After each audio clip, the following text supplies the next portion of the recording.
आज तो हम लोग आगे बढ़ते हैं अपनी क्वांटम सीरीज में। तो 2.3 क्वेश्चन क्या कह रहा है, give the pin diagram of 8086 micro processor and explain the pin. उसके पिन के बारे में हमको बताना है। तो देखिए जो पिन डायग्राम होता है 8086 का, उसमें टोटल 40 पिन्स होते हैं, आपको रिमेम्बर करना होगा। देखिए उससे ये डायग्राम से पहले हम पिन डिस्क्रिप्शन इसके देख लेते हैं पहले कुछ। देखिए इसके कुछ पिन डिस्क्रिप्शन इसमें देखिए, जैसे जो हमारा इसमें एड्रेस बस आपको बताए थे कि एड्रेस हमारा 20 होता है और डेटा बस हमारे 16 होते हैं। तो इसमें जो AD5 से AD0 है वो हमारा दोनों वर्क करता है, एड्रेस बस के साथ साथ डेटा बस के साथ साथ दोनों वर्क करता है, टाइम मल्टीप्लेक्सिंग होता है इसमें, मतलब दोनों वर्क एक्शन परफॉर्म करते हैं। और इसमें जो मेमोरी इनपुट एड्रेस या एड्रेस हो सकता है या हमारा डेटा हो सकता है, जहां पे हमको एड्रेस को परफॉर्म करना है, जो हमको पहले पार्ट में अपने मशीन साइकिल को एक्शन को परफॉर्म करना है, या जो रिमेनिंग डेटा बस है उसको परफॉर्म करने के लिए हमारा AD0 से AD15 तक एड्रेस डेटा बस यूज करते हैं। तो आगे बढ़ते हैं। फिर इसमें हमारा जो S6 से S3 यानी A19 से जो एड्रेस 19 से एड्रेस 16 तक होते हैं, वो हमारे किस लिए यूज होते हैं, जो हमारे यूज होते हैं वो आउटपुट अपर, जैसे अपर 4 बिट हो गए, वहां पे यूज होते हैं। ड्यूरिंग का जब मशीन साइकिल हमारा पहला पार्ट उसको ऑपरेट कर रहा है तो हमारा वहां पे ये यूज होता है। और जब हमारा रिमेनिंग जो मशीन साइकिल है उसको आउटपुट स्टेटस पता करने के लिए कि किस टाइप का ऑपरेशन वो परफॉर्म कर रहा है, उसके लिए हम S3 से S6 हमारा यूज होता है। ये पॉइंट आपको रिमेम्बर करना है। और जो हमारा S3 और S4 क्या इंडिकेट करता है, S3 और S4 हमको इंडिकेट करता है कि ये हमारा सेगमेंट रजिस्टर यूज्ड में है, कि वो कैसे फॉलो अप कर रहा है। तो S3 और S4 जो है हमारा वो सेगमेंट रजिस्टर हेल्प करेगा, कौन सा आप सेगमेंट रजिस्टर आप यूज कर रहे हैं। तो S3 और S4 अगर हमारा 00 रहा तो यानी एक्स्ट्रा सेगमेंट यूज कर रहे हैं, और अगर 01 रहा तो हमारा कौन सा SS यूज होगा, अगर 10 हुआ तो CS यूज होगा, और 11 है तो हमारा DS यूज होगा। ये सिंपल कॉन्सेप्ट है, इसमें कुछ भी करने वाला लॉजिक वाला चीज नहीं है। फिर उसके बाद हमारा क्या आता है, S7 में हमारा आता है बस हाई इनेबल यानी स्टेटस। तो इसमें जो हमारा लो सिग्नल होता है, जो पिन होता है परफॉर्म करने के लिए, जो पहला पार्ट होता है मशीन साइकिल का, उसमें हमको यूज करना होता है क्या, कि कोई भी एक जैसे करंट ट्रांसफर करना है, कोई भी जैसे हायर ऑर्डर बीट या लोअर ऑर्डर बीट कैसे हमको परफॉर्म करना है, ये सारा चीज हमारा S7 रजिस्टर या स्टेटस 7 में या बस हाई इनेबल में हमारा होता है। और इसको हमको चूज करने के लिए कि कब हम AD15 या हायर बीट यानी AD15 से AD8 यूज करेंगे, यानी कब हम यूज करेंगे लोअर ऑर्डर बाइट यानी AD7 से AD0 तक कब यूज करेंगे। तो ये सारा चीज परफॉर्म करने के लिए हमारा BHE यानी बेस हाई इनेबल जो स्टेटस है उसको, या तो हमारा A0 को सिलेक्शन के लिए हमारा यहाँ पे कुछ पॉइंट है। अगर हमारा दोनों 00 हुए, A0 वाला मतलब जो हमारा इनिशियल है, अगर दोनों 0 है तो वो हमारा वर्ड मतलब जो हमारा वर्ड होगा वो सेलेक्ट होगा, यानी हमारा यहाँ पे वर्ड सिलेक्शन होगा। अगर हमारा 01 हुआ तो हमारा अपर बीट फ्रॉम ऑड एड्रेस, मतलब ऑड एड्रेस से हमारा सिलेक्शन होगा अपर बाइट का। अगर हमारा 10 रहा तो हमारा क्या यूज होगा, सेलेक्ट होगा लोअर बाइट होगा, इवन सेमेस्टर जो एड्रेस से होगा। अगर हमारा 11 हुआ तो हमारा यहाँ पे कुछ भी सिलेक्शन नहीं होगा, नन होगा। तो ये पॉइंट आपको रिमेम्बर करना है कि सिलेक्शन हमारा कब और कौन सा होगा।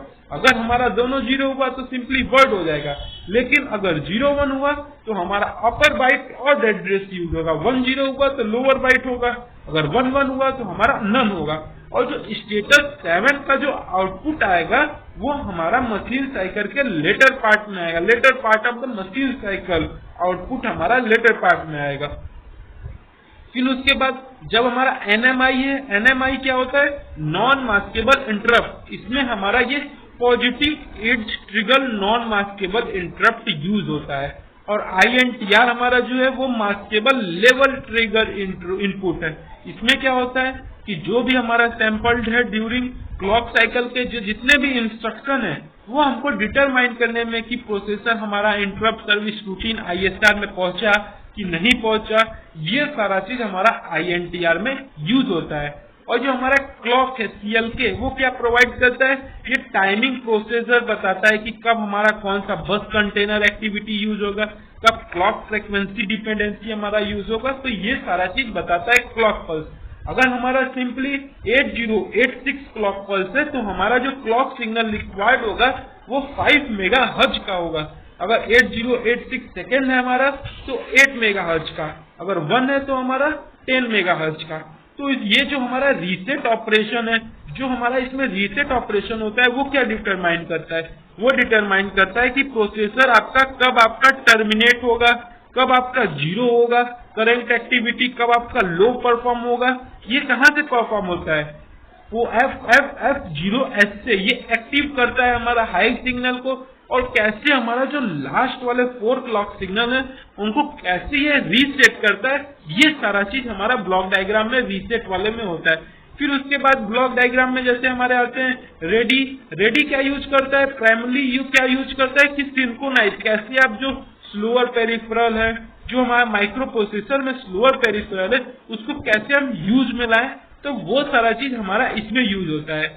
और जो हमारा इसमें जो हमारा टेस्ट बार है वो क्या डिटरमाइन करता है कि जो भी आप इनपुट दिए हो वो वेट इंस्ट्रक्शन में है, अगर ये हमारा एक्टिव रहेगा तो यानी हमारा जो भी आप एग्जामिन करने के लिए इंस्ट्रक्शन दिए हो वो हमारा वेट इंस्ट्रक्शन होगा।